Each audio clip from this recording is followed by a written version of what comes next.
Hello friends, स्वागत है आपका affairs cloud learn to lead में। मैं हूं आशु और आज हम डिस्कस करेंगे बहुत ही इंपॉर्टेंट करंट अफेयर्स 23 अक्टूबर 2021 के। हमें पता है कि हम पिछले कुछ हफ्तों से डिले चल रहे हैं, पिछले लास्ट वीक से जो वो डिले चल रहा है उसकी वजह है मेरी हेल्थ कंडीशन।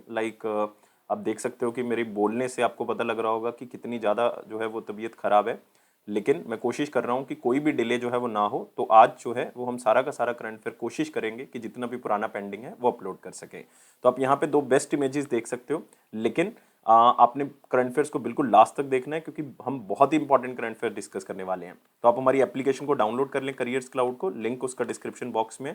लॉगिन करें अपनी ईमेल आईडी के थ्रू और क्रैक करंट अफेयर्स के ऊपर क्लिक करके 1 साल या फिर 2 साल की सब्सक्रिप्शन आप बाय कर सकते हैं। दोनों का प्राइस बहुत कम है। ये करंट अफेयर आपको किस तरह से मिलेंगे? आपको डेली सेक्शन मिलेगा। डेली में आपको 3 तरह के सेक्शंस मिलेंगे: detail, question and answer format और क्विज। क्विज आप हमारी एप्लीकेशन के ऊपर अटेम्प्ट कर सकते हो डेली बेसिस पे। इसी तरह से वीकली करंट अफेयर होगा। वीकली में भी आपको 3 सेक्शंस मिलेंगे: detail, question and answer format और क्विज। क्विज जो है वो वीकली बेसिस पे एप्लीकेशन के ऊपर आपको मिल जाएगा। बहुत ही इंपॉर्टेंट सेक्शन है मंथली। मंथली में आपको 4 तरह के सेक्शंस मिलेंगे: detail, question and answer format, best 100 current affair वो भी क्वेश्चन एंड आंसर फॉर्मेट में, और पॉकेट पीडीएफ। इसका मतलब 2 लाइन में 3 लाइन में आपको करंट अफेयर मिलेगा ताकि जल्दी जल्दी में आप इसको रिवाइज कर सको। इसी तरह से आपकी परफॉर्मेंस को और अच्छा करने के लिए हम आपको 20 अलग अलग तरह के टॉपिक्स की पीडीएफ दे रहे हैं, ताकि अगर आप एक टॉपिक को रिवाइज करना चाहते हैं पर्टिकुलर किसी को, तो आप इनसे रिवाइज कर सकते हैं। और अगर आप बैंकिंग के स्टूडेंट हैं तो आपको 3 चीजें मिलेंगी: detail, question and answer format और क्विज। लेकिन ये क्विज जो होगा वो आप हमारी एप्लीकेशन के ऊपर मंथली बेसिस पे अटेम्प्ट कर सकते हो। और अगर जितना भी करंट अफेयर जा चुका है 2021 का, वो एक ही पीडीएफ से सिर्फ रिवाइज करने के लिए आप यूज कर सकते हो एग्जाम पीडीएफ का। आपको डिटेल में बजट और इकोनॉमिक सर्वे तो मिल ही जाएगा। इसमें आपको एक्सपेक्टेड क्वेश्चन एंड आंसर भी बताए जाएंगे जो एग्जामिनर यहाँ से पूछ सकता है। और अगर आप किसी भी स्टेट एग्जाम की तैयारी कर रहे हैं तो हम स्टेट करंट अफेयर भी प्रोवाइड कर रहे हैं और हर स्टेट और यूनियन टेरिटरी को कवर भी कर रहे हैं। तो ये सारी चीजें आपको सिर्फ एक ही सब्सक्रिप्शन में मिल जाएंगी। सिर्फ करियर्स क्लाउड की एप्लीकेशन को डाउनलोड करें, लिंक दिया हुआ है, लॉगिन करें अपनी ईमेल आईडी के थ्रू और क्रैक करंट अफेयर्स के ऊपर क्लिक करके 1 साल या फिर 2 साल की सब्सक्रिप्शन बाय कर सकते हैं। और एक बार मेरे कहने से आप चेक जरूर कर लें, दोनों का प्राइस दोस्तों बहुत ही कम है। लेकिन अगर आप नए स्टूडेंट हैं, जस्ट अपनी प्रेपरेशन को स्टार्ट कर रहे हैं, तो मैं आपको गाइड करूंगा कि 2 साल की बजाय जो है वो आप 1 साल की बजाय जो है वो 2 साल का बाय करें। क्योंकि अगर आप यही 2022 में जाके बाय करोगे तो उसके प्राइस जो है वो हाई हो जाएंगे 2022 में। तो अभी बाय कर लोगे तो आपको फायदा मिलेगा। और साथ ही साथ अगर आपकी कोई क्वेरी है तो इसी ईमेल आईडी और इस नंबर पे संपर्क कर सकते हैं। लेकिन दोनों सब्सक्रिप्शन में 10% डिस्काउंट आपको मिल रहा है अगर आप इस कोड का यूज करेंगे ASH10 का। तो स्टार्ट करते हैं 23 अक्टूबर 2021 के बहुत इंपॉर्टेंट करंट अफेयर और मोस्ट इंपॉर्टेंट क्वेश्चन सेक्शन के साथ स्टार्ट करेंगे। लेकिन जितने भी बच्चे यार वीडियो को देख रहे हैं, लाइक जरूर कर दें, शेयर कर दें, कम से कम अपने एक दोस्त को तो शेयर कर दो और चैनल को सब्सक्राइब कर दो। और टेलीग्राम ग्रुप को ज्वाइन कर लो, डिस्क्रिप्शन बॉक्स में लिंक गिवन है। तो मोस्ट इंपॉर्टेंट क्वेश्चंस में पहला क्वेश्चन है: who has been honoured with Satyajit Ray lifetime achievement award at international film festival of India 2021। और आपको पता है इंटरनेशनल फिल्म फेस्टिवल 2021 या कोई भी इंटरनेशनल फिल्म फेस्टिवल वो होस्ट कौन सी स्टेट करती है? गोवा करती है। और ये पहली बार हुआ है कि Satyajit Ray lifetime achievement award जो है वो स्टार्ट किया गया, क्योंकि ये 2021 में ही स्टार्ट किया गया है। और आपने याद रखना है, इसमें 2 बंदों को जो है वो लाइफ टाइम अचीवमेंट अवार्ड मिला है। एक तो अमेरिकन फिल्म मेकर हैं और एक हमारे पास कहां से बिलोंग करते हैं? हंगरी से बिलोंग करते हैं, बुडापेस्ट से बिलोंग करते हैं। और एक का नाम है मार्टिन मार्टिन स्कॉर्सेसे और दूसरे का नाम है इस्तावन सजैबो। तो आंसर क्या होगा हमारे पास? बोथ बी एंड सी। और जो मार्टिन है ये यूनाइटेड स्टेट्स ऑफ अमेरिका से बिलोंग करते हैं और इस्तावन जो है वो कहां से बिलोंग करते हैं? बुडापेस्ट से बिलोंग करते हैं। मतलब मैं कौन सी कंट्री की बात कर रहा हूं? हंगरी की बात कर रहा हूं। और इवन दोनों जो हैं वो अलग अलग फील्ड में जो हैं, आप कह सकते हो अलग अलग कैटेगरीज में ऑस्कर प्राइज भी जीत चुके हैं। अगर मैं मार्टिन सेक्रोसेसी की बात करूंगा तो ये ऑस्कर जीत चुके हैं 2007 में। इनकी एक मूवी थी जिसका नाम था द डिपार्टेड, उसके लिए इन्होंने ऑस्कर अवार्ड जीता। और जो स्टेवन सजैबो हैं ये भी जो हैं वो ऐसे पहले डायरेक्टर हैं हंगरी के ऐसे पहले डायरेक्टर हैं जिनको बेस्ट फॉरेन लैंग्वेज फिल्म में जो है वो ऑस्कर दिया जा चुका है। तो आपने ये तो नहीं याद रखना कि कौन सी मूवी के लिए मिला है, ये सिर्फ इसलिए बता रहा हूं ताकि आपको ये नाम जो है वो किसी तरह से याद हो जाए। मार्टिन याद रखना है और स्टेवन याद रखना है। और एक यूएसए से बिलोंग करते हैं, एक कहां से बिलोंग करते हैं? बुडापेस्ट से बिलोंग करते हैं। और आपको एक बात और याद रखनी है कि ये गोवा में हुआ है। ये तो मेरे ख्याल से एग्जामिनर अब नहीं पूछता, बहुत पहले ये क्वेश्चन आता था। लेकिन ये विनर्स किसने अनाउंस किए हैं? क्योंकि जो union minister of information and broadcasting है वहीं इसको जो है वो लॉन्च करते हैं और इसको अनाउंस करते हैं। और वो कौन है? अनुराग ठाकुर। तो याद रखना है, अनुराग ठाकुर जो है हमारे इंफॉर्मेशन एंड ब्रॉडकास्टिंग मिनिस्टर भी हैं। और इस बार ये कौन सा एडिशन था? 52nd एडिशन था दोस्तों international film festival of India का। कहां पे हुआ? गोवा के अंदर, मैं आपको बता चुका हूं।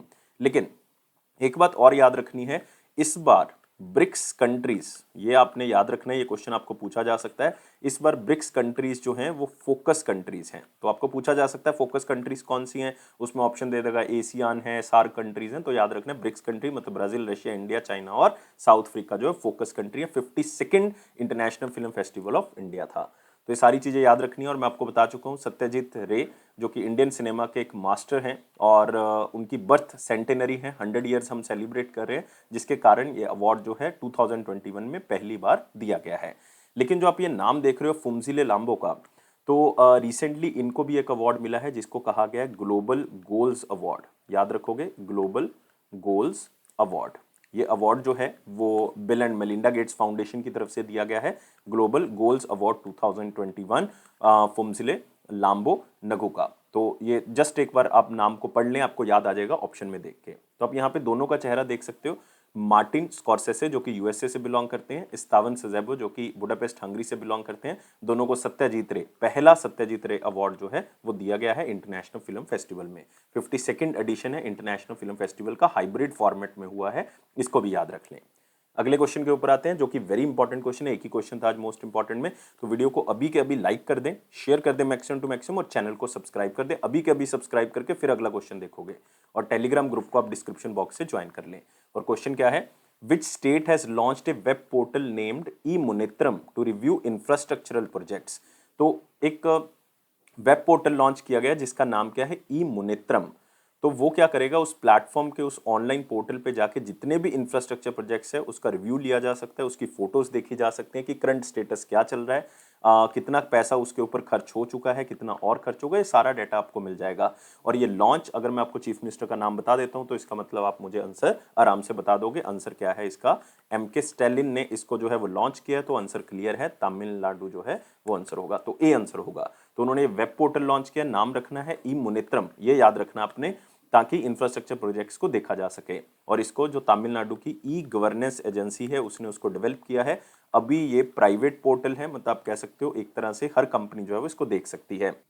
और इसका एक फायदा और भी है कि इस पोर्टल के थ्रू अगर कोई भी प्राइवेट कंपनी अगर सरकार से कोई ताल्लुकात करना चाहती है, कोई बातचीत करना चाहती है, तो वो भी इस पोर्टल के थ्रू कर सकती है। और इस पोर्टल के अंदर हर तरह की डेट्स मिल जाएंगे आपको, हर तरह की कॉस्ट मिल जाएगी, मतलब हर तरह की चीज़ मिल जाएगी। जैसे ये प्रोजेक्ट कब कंप्लीट होना है, कौन सी डेट को कंप्लीट होना है, कब स्टार्ट होगा, अगर कोई प्रोजेक्ट वहाँ पे लिखा हुआ है, कॉस्ट क्या रहेगी इस प्रोजेक्ट की, और प्रोग्रेस क्या है, अभी फोटोज मिल जाएंगी, लोकेशन मिल जाएगी, एग्जैक्ट सारी चीजें जो अब आपको यहाँ से मिल जाएगी। तो ई मुनेत्रम यहाँ पे आपके लिए कीवर्ड रहेगा। और एमके स्टालिन मैं बता चुका हूँ चीफ मिनिस्टर है। गवर्नर जो है वो यहाँ पे आर एन रवि है। कौन है? आर एन रवि, जो कि पहले कहाँ के गवर्नर थे? नागालैंड के थे। क्योंकि नागालैंड के गवर्नर यहाँ पे लगा दिए गए, तो तमिलनाडु के जो गवर्नर थे वो कहाँ भेज दिए गए? पंजाब में भेज दिए गए हैं। और फिर नागालैंड की पोजीशन खाली होगी तो जगदीश मुखी उसके, अब कह सकते हो केयर टेकर है एक तरह के, एडिशनल चार्ज जो है वो उनको दिया गया, जो कि असम के भी गवर्नर हैं। तो यहाँ पे आप देख सकते हो E governance agency has developed a portal E Munnetram. और आपने दोस्तों याद रखना है, यहाँ पे आपको मिल जाएगा गाउंडी नेशनल पार्क, ये बहुत ही फेमस है गाउंडी नेशनल पार्क। यहीं पे आपको मिल जाएगा अन्नामलाई, अन्नामलाई, और यहीं पे आपको मिल जाएगा मुदुमलाई नेशनल पार्क। तो बहुत ही इंपॉर्टेंट नेशनल पार्क आपको तमिलनाडु में मिल जाएंगे। नेक्स्ट आते हैं, which company will build India's largest green hydrogen plant. इससे पहले एनटीपीसी ने दोस्तों कहा था कि वो 5 मेगावाट का जो है वो हाइड्रोजन प्लांट लगाएंगे, क्योंकि हाइड्रोजन एज ए फ्यूल हमने यूज करना है, क्लीन एनर्जी के ऊपर फोकस करना है। लेकिन अभी जो बात हो रही है वो किसके ऊपर हो रही है?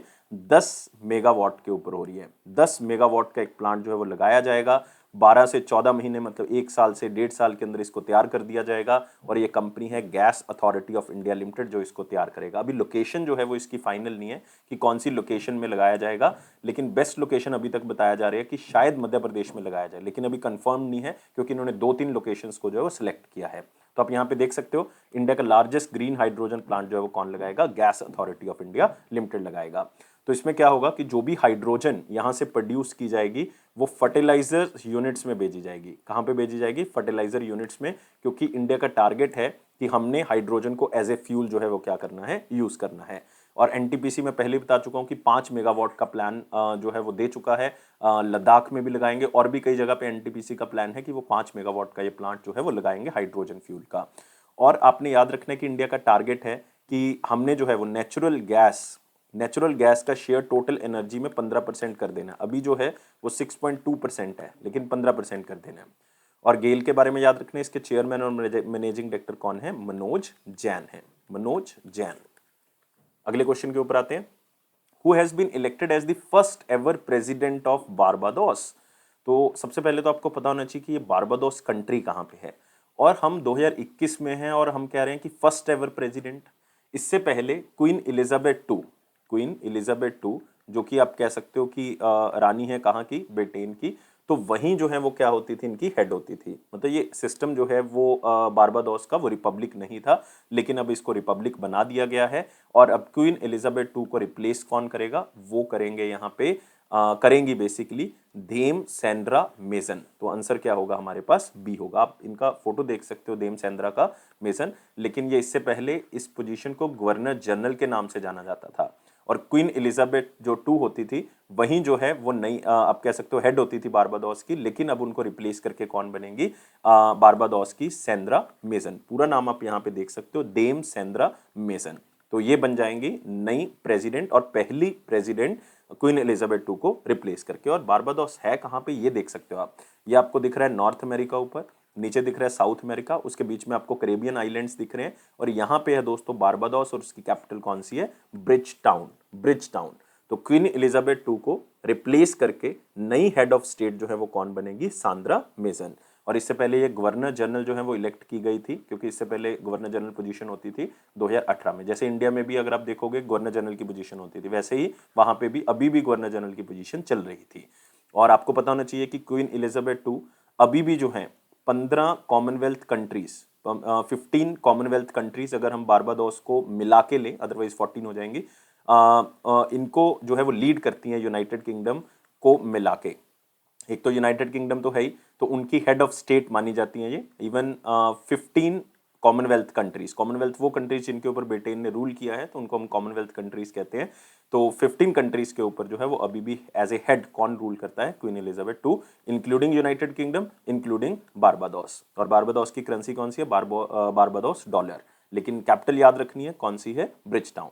तो ये नाम बहुत इंपॉर्टेंट है आपके पास, सांद्रा मेसन या डेम सांद्रा मेसन, किसी भी तरह से याद कर लें, डीएसएम याद कर लें, मतलब आपको याद होना चाहिए, आप ऑप्शन देख के पिक कर लें इस आंसर को।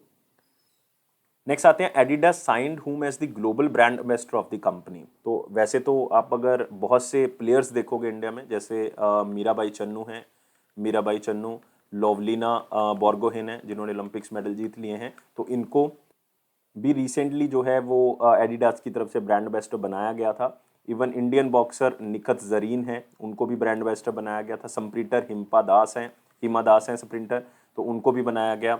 आप कह सकते हो स्क्वैश प्लेयर हैं दीपिका पालिकल, वो भी ब्रांड एम्बेसडर। लेकिन रिसेंटली ग्लोबल ब्रांड एम्बेसडर किसको बनाया गया? अगर आप एडिडास की साइट खोलोगे आपको पता लग जाएगा, आंसर क्या होगा उसका? दीपिका पादुकोण होगा। दीपिका पादुकोण याद रखना है, एडिडास का ग्लोबल ब्रांड एम्बेसडर किसको बनाया गया? दीपिका पादुकोण को।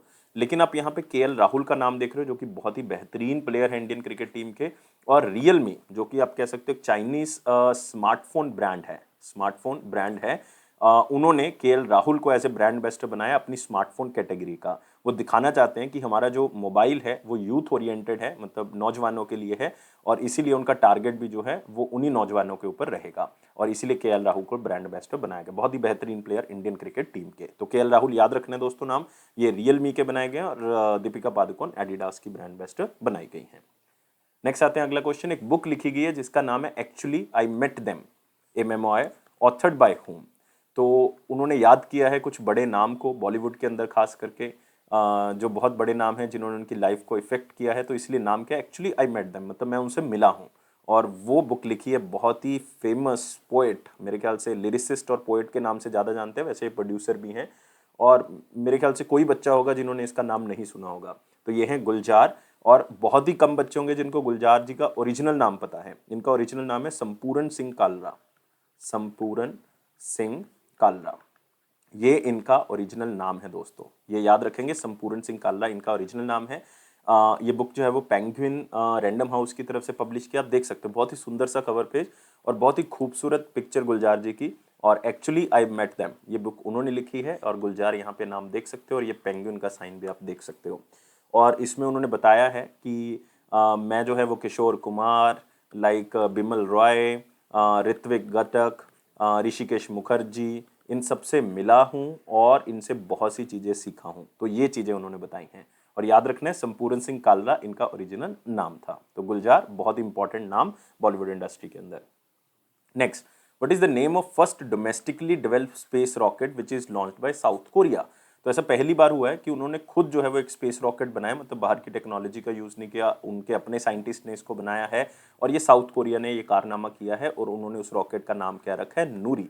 तो याद रखना है नूरी जो है वो उस रॉकेट का नाम है और ये लॉन्च किया गया है नारो स्पेस सेंटर, जो कि आप कह सकते हो साउथ कोरिया का स्पेस सेंटर है, तो वहां से इसको लॉन्च किया गया है। तो नूरी नाम है, नारो स्पेस सेंटर है और जो कि आप कह सकते हो कि ये तीन स्टेज में ये रॉकेट जो है वो चलता है और इसमें 5 तरह के रॉकेट इंजन्स यूज किए जाते हैं, जिसमें फर्स्ट और सेकंड स्टेज को कंप्लीट करने के बाद तीसरा इंजन जो है, मतलब आप कह सकते हो तीसरी स्टेज जो है वो आती है। तीसरी स्टेज जो है वो बहुत ज़्यादा सक्सेसफुल नहीं रही जब इन्होंने पहला लॉन्च इसका किया था, तो इसीलिए इस मिशन को अभी इनकम्प्लीट माना जा रहा है, क्योंकि थर्ड स्टेज में इंजन जो है वो 50 सेकंड पहले ही जो है वो जल गया। अदरवाइज उसको 50 सेकंड के बाद बाहर निकलना था, लेकिन वो 50 सेकंड पहले ही जो है वो बर्न हो गया पूरा का पूरा। और लेकिन इस मिशन को लॉन्च किया उन्होंने, तो साउथ कोरिया जो है वो ऐसा 10th कंट्री बन चुका है जिसने एक सैटेलाइट जो है वो स्पेस में भेजा अपनी टेक्नोलॉजी के थ्रू। तो ये भी आप थोड़ा सा याद रख सकते हैं। और साउथ कोरिया जो है वो मून पे भी मिशन भेजेगा, चंद्रमा पे 2030 में। साउथ कोरिया का लक्ष्य है कि हमने स्पेस के अंदर जो है वो अलग टेक्नोलॉजी को यूज़ करना है। और साउथ कोरिया की जो कैपिटल है वो सबको पता है, सियोल है। ऑफिशियल लैंग्वेज जो है वो कोरियन है। और प्रेसिडेंट जो कौन है, मून जाए इन, मून जाए इन, ये जो है वो क्या है इनके प्रेसिडेंट। और प्राइम मिनिस्टर भी याद रख सकते हो, किम बू खुम, किम KIM, बू और ह्यूम और यूम, किसी भी तरह से बोल सकते हो, लेकिन प्रेसिडेंट जो है वो उनके पास रियल पावर है। तो आप यहाँ पे देख सकते हो South Korea launch first home grown space rocket Nuri. तो आपको यही पूछा जाएगा नूरी जो है वो किस कंट्री का होम ग्रोन स्पेस रॉकेट है, तो याद रखना है South Korea. Next, who broke 7-year national record and bags the gold medal in swimming. तो recently 37th sub junior and 47th junior national championships हुई हैं और इसमें गोल्ड मेडल जो है वो जीत लिया और 7 साल का रिकॉर्ड भी पूरा जो है वो तोड़ दिया है। और ये नाम है रिद्धिमा वीरेंद्र कुमार। तो आंसर क्या होगा इसका, डी होगा। तो रिद्धिमा ने जो है वो बहुत ही अच्छे से स्ट्रोक्स जो है वो स्विमिंग में लगाए और उन्होंने पूरा का पूरा लैप कंप्लीट किया 29.94 सेकंड्स में। ये बहुत बड़ी बात है कि ये 7 साल का रिकॉर्ड तोड़ दिया, क्योंकि इससे पहले ये रिकॉर्ड जो है वो मन्ना पटेल के पास था, मन्ना पटेल। और ये इन्होंने 30.37 में अपने स्ट्रोक्स जो है वो कंप्लीट किए थे, लेकिन इन्होंने 29.94, देखो कुछ सेकंड्स के अंदर ही जो है वो 7 साल का रिकॉर्ड जो है वो इन्होंने तोड़ दिया। और ये कहाँ से बिलोंग करती हैं, ये बिलोंग करती हैं कर्नाटका से। कहाँ से बिलोंग करती हैं, कर्नाटका से। आप यहाँ पे देख सकते हो इनका चेहरा, रिद्धिमा वीरेंद्र कुमार, इन्होंने गोल्ड मेडल जीत लिया है 50 मीटर स्ट्रोक के अंदर। और ये ग्रुप 2 गर्ल्स के अंदर बेंगलुरु में इन्होंने 7 साल का रिकॉर्ड मन्ना पटेल का जो है वो तोड़ दिया है।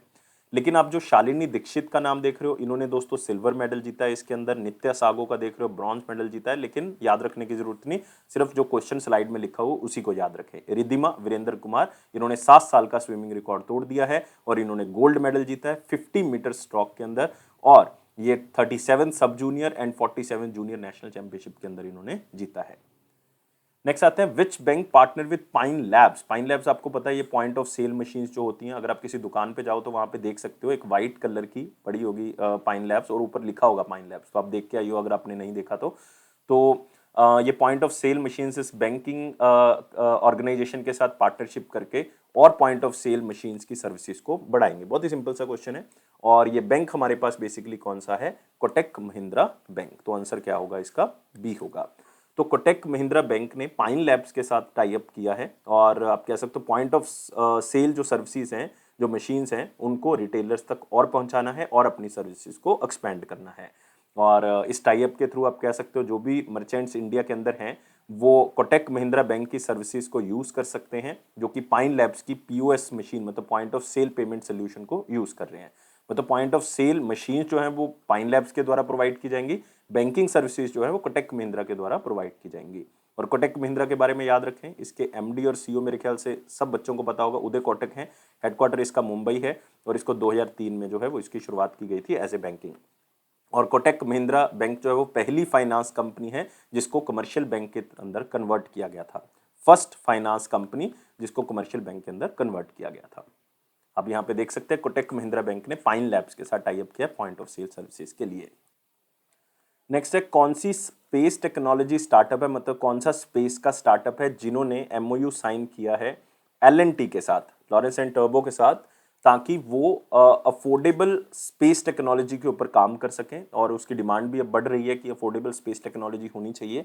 तो दो कंपनीज ने बेसिकली एल&टी के साथ साइन किया है और वो आंसर क्या है, बोथ ए एंड बी, मतलब बेलेट्रिक्स एरोस्पेस और ध्रुव स्पेस, दोनों ही याद रखना है। दोनों का मेन लक्ष्य यही है कि हमने जो है वो इस तरह से काम करना है ताकि स्पेस टेक्नोलॉजी मतलब इस तरह की टेक्नोलॉजी बनानी है दोनों ने मिलके, लाइक बेलेट्रिक्स एरोस्पेस और एल&टी और ध्रुव स्पेस और एल&टी इस तरह की टेक्नोलॉजी के ऊपर काम करेंगे कि स्पेस की टेक्नोलॉजी को हम इम्प्रूव कर दें और उसकी कॉस्ट जो है वो हमारे पास कम आए।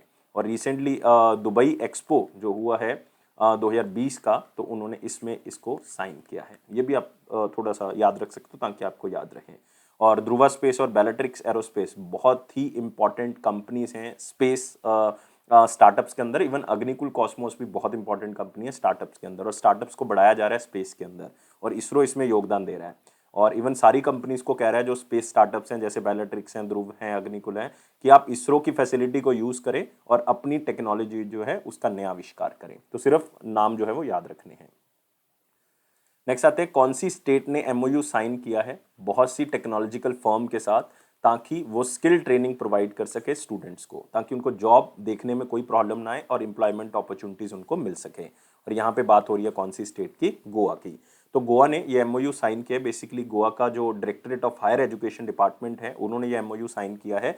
लाइक बहुत सी टेक्नोलॉजिकल फर्म जैसे टीसीएस है हमारे पास, जैसे गूगल कंप्यूटिंग सर्विसेज है, गूगल सीएस है, और भी बहुत सी कंपनीज के साथ इन्होंने टाई अप किया है ताकि जो कॉलेजेस के अंदर बच्चे पढ़ रहे हैं तो उनका भविष्य अच्छा हो सके। तो उनको क्या प्रोवाइड करनी है, हमने स्किल्स प्रोवाइड करनी है। तो सिंपल सा लक्ष्य है कि जो कॉलेज या स्कूल स्टूडेंट्स हैं और उनको अलग तरह की ट्रेनिंग देके, लाइक नई तरह की टेक्नोलॉजी, आर्टिफिशियल इंटेलिजेंस है, मशीन लर्निंग है, क्लाउड कंप्यूटिंग है, इस तरह की चीज़ें सिखा के उनको हम फ्यूचर के लिए तैयार कर सकें। और इसके लिए इन्होंने पहला प्रोग्राम जो है वो स्टार्ट भी कर दिया जिसका नाम क्या है, कौशल्या सप्तक। सप्तक मतलब सप्ताह और कौशल्या सप्तक। तो इसका मतलब है कि हम जो हैं वो बच्चों को ट्रेनिंग प्रोवाइड करेंगे, अलग अलग तरह की ट्रेनिंग स्किल्स प्रोवाइड करेंगे, कम्युनिकेशन स्किल्स प्रोवाइड करेंगे ताकि जो है वो फ्यूचर रेडी हो सके और उनको अलग अलग तरह की जॉब जो है वो दिलाई जा सके और एम्प्लॉयमेंट की प्रॉब्लम को खत्म किया जा सके, अनएम्प्लॉयमेंट की प्रॉब्लम को खत्म किया जा सके। और गोवा के चीफ मिनिस्टर आपको पता है प्रमोद सावंत जी हैं, और यहाँ के गवर्नर हैं वो पीएस श्रीधरन पिल्लाई हैं, पीएस श्रीधरन पिल्लाई। यहीं पे आपको मिलेगा बहुत इंपॉर्टेंट मौलम नेशनल पार्क, याद रखोगे मौलम नेशनल पार्क। तो आप देख सकते हो गोवा की गवर्नमेंट ने साइन किया स्किल ट्रेनिंग एग्रीमेंट बहुत सी टेक्नोलॉजिकल फर्म के साथ। नेक्स्ट पाकिस्तान जो है वो ग्रे लिस्ट के अंदर ही रहेगा, ये कह दिया है। फाइनेंशियल एक्शन टास्क फोर्स जो कि ऑर्गेनाइजेशन है जो मनी लॉन्ड्रिंग देखती है कि कहीं पे पैसे गलत तरीके से तो नहीं पहुंचाए जा रहे, और वो पैसा जो है वो आप कह सकते हो कि टेरर फाइनेंसिंग मतलब आतंकवाद को बढ़ाने के लिए तो नहीं यूज हो रहा, तो उसके ऊपर रोक लगाती है, उन ऑर्गेनाइजेशंस को ग्रे लिस्ट के अंदर डाल देती हैं। तो ग्रे लिस्ट का मेन यही काम होता है कि इन कंट्रीज के ऊपर, जो कंट्रीज के अंदर रखी जाती हैं उनके ऊपर ज़्यादा निगाह रखती है फाइनेंशियल एक्शन टास्क फोर्स और देखती है कि कहीं मनी लॉन्ड्रिंग ज़्यादा तो नहीं हो रही, टेरर फाइनेंसिंग तो नहीं हो रही, कंट्री जो है वो आतंकवाद को बढ़ावा तो नहीं दे रहा, तो उनको ग्रे लिस्ट के अंदर डाल देते हैं और उनको ग्रे लिस्ट के अंदर ही रखते हैं जब तक उसके ऊपर कोई एक्शन नहीं लिया जाता। तो जो आप कह सकते हो पाकिस्तान के अंदर दो ऑर्गेनाइजेशन है, शायद जो इंडियन स्टूडेंट्स हैं उन्होंने तो बहुत बार सुना होगा, जैश ए मोहम्मद के फाउंडर हैं मसूद अजहर, क्या नाम है उनका, मसूद अजहर, और साथ ही साथ जो जमात उद दावा के चीफ हैं हाफिज सैयद, उनको ग्लोबल टेररिस्ट डिक्लेयर किया हुआ है। तो अभी तक उनके ऊपर कोई भी सजा नहीं हुई, उनको कोई रोक नहीं लगाई गई, वो पाकिस्तान में फ्रीली घूम रहे हैं, जिसके कारण अभी भी इनको ग्रे लिस्ट के अंदर रखा हुआ है। तो एफएटीएफ के बारे में याद रखना है दोस्तों, एफएटीएफ की करंट प्रेसिडेंसी जो है वो जर्मनी के पास है और 2 साल के लिए होती है। ये 2020 से लेकर 22 तक जो है वो जर्मनी के पास ही रहेगी। प्रेसिडेंट कौन है, डॉक्टर मार्कस डॉक्टर मार्कस हैं, डॉक्टर मार्कस, और इसका हेडक्वार्टर कहाँ पे है? पेरिस के अंदर। कहाँ पे है? पेरिस के अंदर। नेक्स्ट आते हैं इंपॉर्टेंट क्वेश्चंस के ऊपर, लेकिन वीडियो को लाइक, चैनल को शेयर, वीडियो को शेयर करें, कम से कम अपने एक दोस्त को तो यार शेयर कर दो, सब्सक्राइब कर दें इस चैनल को, अभी के अभी सब्सक्राइब बटन प्रेस कर दो और टेलीग्राम ग्रुप को ज्वाइन कर लो डिस्क्रिप्शन बॉक्स लिंक से। क्वेश्चन क्या कहता है? फीफा रैंकिंग के अंदर इंडिया जो है वो एक स्पॉट ऊपर आ गया, पहले 107वें नंबर पे था, अब इंडिया जो है वो 106 नंबर पे आ गया है। तो एक रैंकिंग में सुधार हुआ है, क्योंकि रिसेंटली हमने क्वेश्चन किया था कि इंडिया ने जो है एक बहुत ही इंपॉर्टेंट टूर्नामेंट जो है वो जीता है। कौन सा जीता है? South Asian football federation, football federation, ये टूर्नामेंट जो है वो इंडिया ने जीत लिया है। हमने क्वेश्चन कवर किया था लास्ट वीडियो में, अगर आप देखोगे नेपाल को हराया था, तो इसके कारण इंडिया का एक स्थान जो है वो इंप्रूव हो गया है। फर्स्ट नंबर पे कौन सी कंट्री है दोस्तों? फर्स्ट नंबर पे है, याद रखना है, बेल्जियम, बिल्कुल टॉप पे है। और दूसरे स्थान पे हमारे पास जो है वो ब्राजील है, और तीसरे स्थान पे हमारे पास कौन सी कंट्री है? फ्रांस है। तो बेल्जियम टॉप फीफा रैंकिंग में, इंडिया का स्थान एक इंप्रूव हुआ है, 106 पोजीशन पे आया है। और ये रैंकिंग किसकी है? Federation international the football association, जिसका हेडक्वार्टर आपको कहाँ पे मिलेगा? ज्यूरिच के अंदर मिल जाएगा दोस्तों। कहाँ पे? ज्यूरिच। ज्यूरिच कहाँ पे है? स्विट्जरलैंड के अंदर। और ये ऑर्गेनाइजेशन फीफा कब बनाई गई थी? 1904 में बनाई गई थी। और करंट प्रेसिडेंट कौन है? Jenny Infantino. तो ये भी आप याद रखोगे। अब आते हैं वन लाइनर इंपॉर्टेंट पॉइंट्स में, जिसमें पहला पॉइंट तो हम कवर कर चुके हैं कि नूरी नाम से एक स्पेस रॉकेट जो है वो साउथ कोरिया ने जो है वो लॉन्च किया है, लेकिन इसकी खासियत है कि ये पहला ऐसा स्पेस रॉकेट है जो उन्होंने खुद अपनी टेक्नोलॉजी के थ्रू बनाया है। नेक्स्ट है ITI लाइट, जो है वो उन्होंने ICICI के साथ टाई अप किया है, और उनको जो है वो commercial credit card ICICI provide करेगा, ताकि जो बिजनेसेस हैं वो ट्रेवल एक्सपेंसेस को कंट्रोल कर सकें, उनको देख सकें। तो होगा क्या कि ITI लाइट ICICI बैंक के द्वारा प्रोवाइड किया गया एक ट्रेवल कार्ड, जिसको नाम दिया गया है central travel account card. Central travel account card वो यूज़ करेगा, उसका एक वॉलेट होगा, तो उसमें जब भी यूज़ किया जाएगा तो उसमें कुछ कैशबैक आया करेगा, और साथ ही साथ जो है वो उस कैशबैक को यूज़ कर सकते हैं अपने एम्प्लॉयज़ को, जो भी बिजनेसेस हैं उसको यूज़ करेंगे तो एम्प्लॉयज़ को उनकी टिकट्स बुक करवाने में, फ्लाइट्स की यूज़ कर सकते हैं। ये एक एग्जाम्पल है, अदरवाइज वो ट्रेवल बुकिंग्स किसी भी तरह की कर सकते हैं अपने एम्प्लॉयज़ की as a on a discounted rate.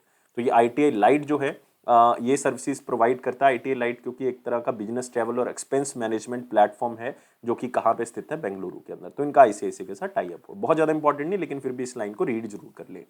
Next, international stuttering awareness day 2021 22 अक्टूबर को, मतलब अगर इसको सिंपल शब्दों में कहोगे, जो आप कह सकते हो बोलने में हिचकिचाहट होती है, या आप कह सकते हो कि आपसे बोला नहीं जाता, बीच में हकलाते हैं हम थोड़ा सा, तो जो भी हकलाते हैं बेसिकली उनको अवेयर करने के लिए दिन जो है वो मनाया जाता है।